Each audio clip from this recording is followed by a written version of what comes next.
कृष्ण की नगरी मथुरा पूरी दुनिया में विश्व विख्यात है। इसे भगवान श्री कृष्ण की जन्मभूमि कहा जाता है।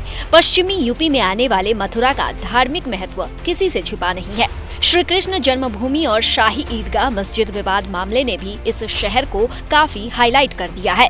वहीं राजनीतिक परिप्रेक्ष्य के लिहाज से भी मथुरा काफी अहम है।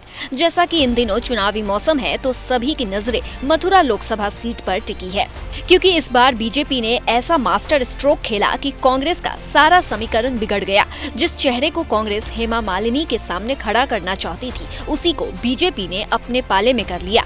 लेकिन फिर भी यहाँ मुकाबला त्रिकोणीय रहने वाला है। बीजेपी ने मथुरा लोकसभा सीट से 2 बार की सांसद और सिने स्टार हेमा मालिनी को तीसरी बार टिकट दिया है, जबकि इंडिया गठबंधन के बैनर तले कांग्रेस ने मुकेश धनगर को उतारा है। इसके अलावा बसपा ने सुरेश सिंह को उम्मीदवार घोषित किया है। मथुरा संसदीय सीट के राजनीतिक इतिहास की बात करें तो यहाँ पर बीजेपी का कब्जा बरकरार है। 1991 के चुनाव में साक्षी महाराज को जीत मिली। फिर 1996, 1998 और 1999 में बीजेपी के टिकट पर राजवीर सिंह ने जीत की हैट्रिक लगाई।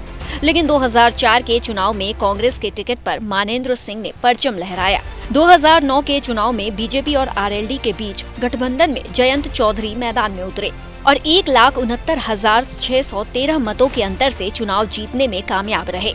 2014 चुनाव में बीजेपी की हेमा मालिनी ने जयंत चौधरी को हराकर चुनाव जीता था। तब हेमा 1,69,613 मतों के अंतर से चुनाव जीती थी। यहाँ पर तीसरे नंबर पर बसपा रही थी। फिर 2019 में हेमा ने सपा बसपा के उम्मीदवार कुंवर नरेंद्र सिंह को 2,93,471 मतों के अंतर से हराया था। दोनों चुनाव में हेमा मालिनी को करीब 3 लाख मतों के अंतर से जीत मिली थी। ये आंकड़े बताते हैं कि 1991 से अब तक जितने भी आम चुनाव हुए हैं, उनमें बीजेपी का ही दबदबा कायम रहा है। चलिए अब ये जान लेते हैं कि मथुरा लोकसभा क्षेत्र के जातीय समीकरण क्या कहते हैं। मथुरा में 5 विधानसभा सीटें आती हैं, जिनमें छाता, मांड, गोवर्धन, मथुरा और बलदेव शामिल है। इस सीट पर जाट बिरादरी और मुस्लिम वोटर्स का खासा वर्चस्व माना जाता है।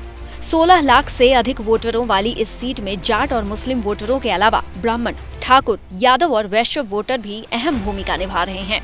2019 के समय यहाँ पर सबसे अधिक जाट वोटर्स थे, जिनकी संख्या करीब 3.25 लाख थी। इसके अलावा ब्राह्मण बिरादरी के वोटर्स 3.25 लाख थे।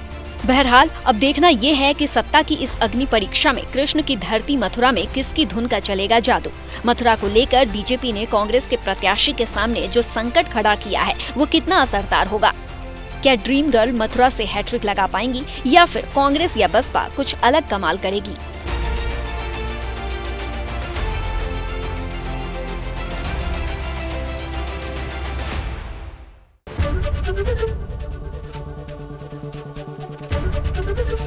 एबीपी गंगा, खबर आपकी, जुबान आपकी।